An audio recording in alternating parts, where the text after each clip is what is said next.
నమస్తే. ప్రస్తుతం మనం మహబూబ్ నగర్ జిల్లా కేంద్రంలో ఉన్నామా. అయితే ఈ ఎస్సీ వర్గీకరణలో మాలలకు అన్యాయం జరిగిందంటూ కూడా వాళ్ళు తమ స్థాయిలో పోరాటం కూడా కొనసాగిస్తున్నారు. ప్రస్తుతం మన వద్ద పిడమర్తి రవి గారు ఉన్నారు. వారిని అడిగి తెలుసుకున్నాము. సార్, ఎట్లుంది ఇప్పుడు మాదిగా ఎస్సీ అనేది ఒకప్పుడు ఎస్సీ అనేది ఒక కులము. ఈ రోజు వర్గీకరణ పేరిట ఈ రోజు మాలలకు అన్యాయం జరిగింది. అదేవిధంగా మాదిగలకు పూర్తి స్థాయిలో న్యాయం జరగలేదంటూ కూడా అక్కడ మందకృష్ణ కావచ్చు, ఇటు మీరు కావచ్చు, వివిధ స్థాయిల్లో మీరు డిమాండ్ చేస్తున్నారు. ప్రభుత్వాన్ని కూడా కోరడం జరుగుతుంది. మేమైతే వర్గీకరణ తీరు పట్ల అంటే సీఎం రేవంత్ రెడ్డి గారు వర్గీకరణ చేసిన తీరు పట్ల మేము చాలా సంతోషంగాను హర్షం వ్యక్తం చేసినాం.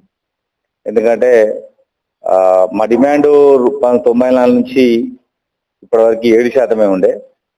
మా జనాభా దామాషా ప్రకారం మాకు తెలంగాణలో మా జనాభా ప్రకారం మాకు వచ్చింది. మేము సంతోషం వ్యక్తం చేస్తున్నాం. ఒకవేళ కొద్దిగంత అటు ఇటు తక్కువైనా పునఃఒప్పందం ద్వారా డాక్టర్ బిఆర్ అంబేద్కర్ మొత్తం త్యాగం చేసిండు. అట్లనే మేము కూడా మా సోదరుల కోసం కొద్దిగంత తగ్గడానికి కూడా మేము సిద్ధంగా ఉన్నాం. మాలమాదిగల విభజన ఈ సమాజంకి మంచిది కాదు, దళిత సమాజానికి. కాబట్టి మేము ఇక నుండి ఐక్య పోరాటాలకు సిద్ధంగా ఉంటాం. వర్గీకరణ మేము ఒప్పుకుంటున్నాం, మాకు సరిపోతుంది. రేవంత్ రెడ్డి గారు 30 ఏళ్ళ మా కళ నెరవేర్చినందుకు రేవంత్ రెడ్డి గారికి హృదయపూర్వకంగా మాదిగల తరపున ధన్యవాదాలు తెలియజేస్తున్నాం.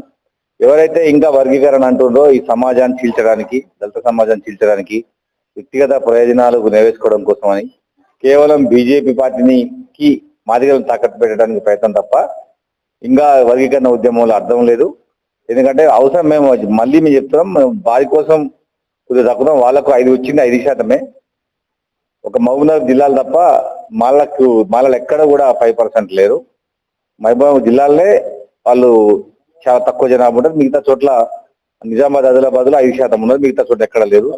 మనం ఇప్పుడు ఎస్సీ వర్గీకరణ అంటే బీసీ వర్గీకరణలో బీసీలో కూడా మల్లన్న తీర్మానం మల్లన్న కూడా తన స్థాయిలో పోరాటం చేస్తుండ్రు. పూర్తి స్థాయిలో ప్రభుత్వానికి వ్యతిరేకమైన వాదనలు కూడా చేయబోదు. అంటే ఈ వర్గీకరణ ఎంతవరకు నిజంగా కులాస్తులకు ఉపయోగించుకునే అవకాశం ఉంది? అంటే బీసీలకు 42% రిజర్వేషన్ ఇవ్వడం అనేది చాలా గొప్ప విషయం. గతంలో 27% ఉంటే స్థానిక సంస్థలలో దాన్ని కేసీఆర్ 18% చేసిండు. మళ్ళీ రేవంత్ రెడ్డి గారు మొత్తం జనాభా లెక్కలు చేయించి వారి జనాభా 50% ఉన్నా వారికి 42% రిజర్వేషన్ ఇచ్చింది స్థానిక సంస్థలలో. అది చాలా శుభపరిణామం. ఇవాళ తెలంగాణ రాష్ట్రంలో దళితులు అదేవిధంగా బీసీలు మొత్తం కూడా కాంగ్రెస్ పక్షం వస్తారు. ఈ ఇష్యూ తోటి 70% ప్రజల మనసు చూరగొన్నాడు రేవంత్ రెడ్డి గారు. చాలా కాలంగా సుదీర్ఘకాలం పెండింగ్ లో ఉన్నటువంటి ఎస్సీ వర్గీకరణను పూర్తి చేయడం అనేది హిస్టారికల్ ఈవెంట్. అది రేవంత్ రెడ్డి గారు తన జీవితంలో నేను ఒక పని చేసినా అని చెప్పుకోవడం కోసం ఇలా వర్గీకరణ ఉన్నది.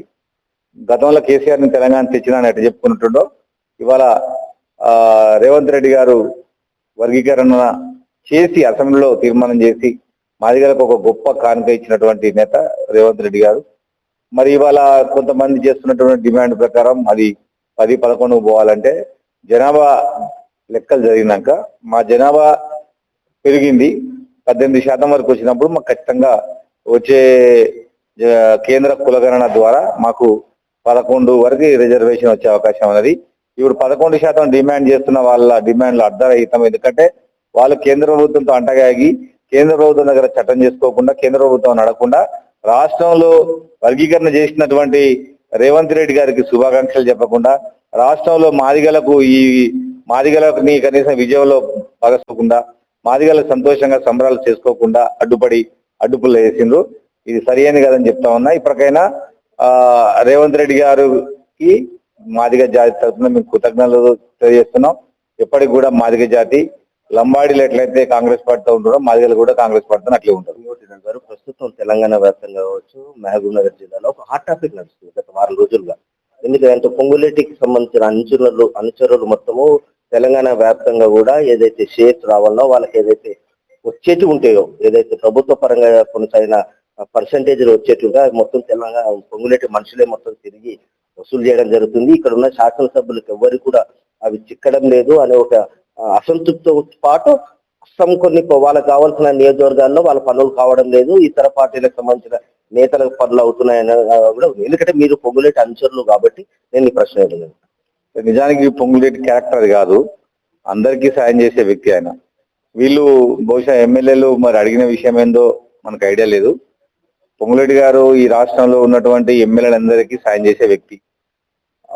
వారితో పాటు ఎవరు వచ్చినా కానీ కాదనని వ్యక్తి కాదు, అందరికీ సాయం చేసే వ్యక్తి. మరి ఈ సబ్జెక్ట్ విషయంలో ఎమ్మెల్యేలు వాళ్ళు మరి ఏ స్థాయిలో పని అడిగి ఉంటారో అందుకోసం ఆయన చట్టపరిధిలో పనిచేసే వ్యక్తి, అవినీతికి ఆస్కారం లేని వ్యక్తి. ఆయన దగ్గర ఉన్న మేము ఒక అంటే 5-6 ఏళ్ల నుంచి చూస్తున్నాం, మళ్ళీ 7 కాలం నుంచి ప్రభుత్వంలో ఉండగా చూస్తున్నాం. కానీ అటువంటి వీళ్ళు అడిగే అంత పెద్ద పెద్ద పనులు చేసి ప్రభుత్వానికి చెడ్డపేరు తీసుకొచ్చే వ్యక్తి కదా, అది రూల్స్ విరుద్ధంగా ఎప్పుడు చేయలేడు ఆయన. అందరికీ సాయం చేసే వ్యక్తి ఆయన.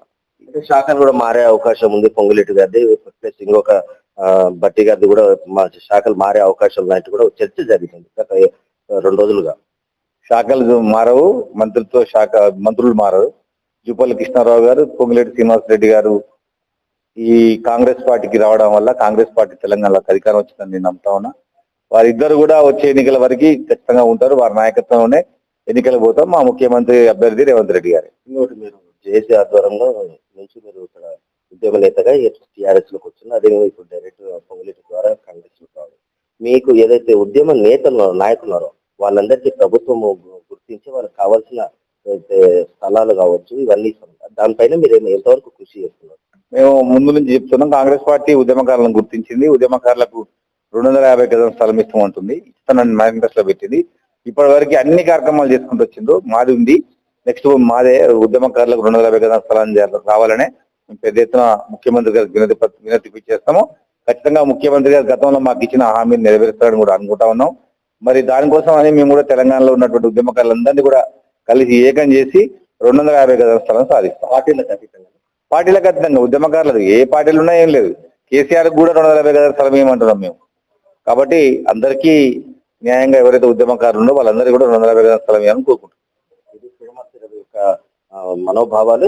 ఏదైతే పొంగులేటి అంశం ఉందో దానిపైన పూర్తి స్థాయిలో మంత్రి మార్పు అనేది ఏమి ఉండదు, కాకపోతే శాఖలు మారొచ్చు అనే ఒక ఆశ, అంటే ఒక ప్రశ్న, అంటే క్వశ్చన్ మార్క్ వేయడం జరిగింది. అదేవిధంగా వీళ్ళు మొత్తం కాంగ్రెస్ ప్రభుత్వం ఉన్నంత వరకు జూపల్లి కృష్ణారావు, పొంగులేటి ఇద్దరు తమ కాంగ్రెస్ ప్రభుత్వంలో కొనసాగుతారు. అదేవిధంగా ఏదైతే ఉద్యమకారులకు కాంగ్రెస్ ప్రభుత్వంలో న్యాయం జరిగే అవకాశం ఉన్నట్టు కూడా ఆశాభావం వ్యక్తం జరిగింది. నాగున్న నుంచి మన తొలి కోసం మీ మధు.